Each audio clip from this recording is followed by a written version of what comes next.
তিনটি রাজনৈতিক দল বাদ দিয়ে বাকি সব দল আগামী ডিসেম্বরের মধ্যে নির্বাচন চেয়েছে বলে জানিয়েছেন গণ অধিকার পরিষদের সভাপতি নুরুল হক।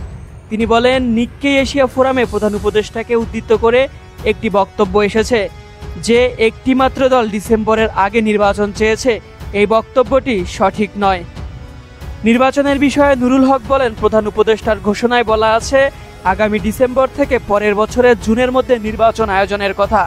তিনি বলেন, বিএনপি সহ আমরা বেশ কিছু রাজনৈতিক দল ডিসেম্বরের মধ্যে নির্বাচনের কথা বলেছি।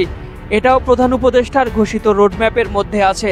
যেহেতু সংস্কার কমিশন ইতিমধ্যেই তাদের প্রস্তাবনাগুলো চূড়ান্ত পর্যায়ে নিয়ে এসেছে, এখন চাইলে ডিসেম্বরের আগেও নির্বাচন হতে পারে। গণ অধিকার পরিষদের সভাপতি বলেন, প্রধান উপদেষ্টার সঙ্গে আজকের বৈঠকে তিনটি রাজনৈতিক দল বাদ দিয়ে বাকি সব দল আগামী ডিসেম্বরের মধ্যে নির্বাচন চেয়েছে। ওই তিনটি রাজনৈতিক দলের নাম জানতে চাইলে নুরুল হক সাংবাদিকদের বলেন, এটি তিনি বলবেন না, নামগুলো সাংবাদিকদের বুঝে নিতে হবে।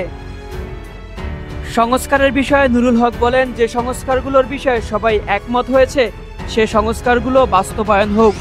সব সংস্কার চাইলে এখন বাস্তবায়ন করা সম্ভব হবে না, কারণ কিছু সংস্কার অধ্যাদেশের মাধ্যমে বাস্তবায়ন করা যাবে, কিছু সংস্কার বাস্তবায়নের জন্য সংসদ লাগবে।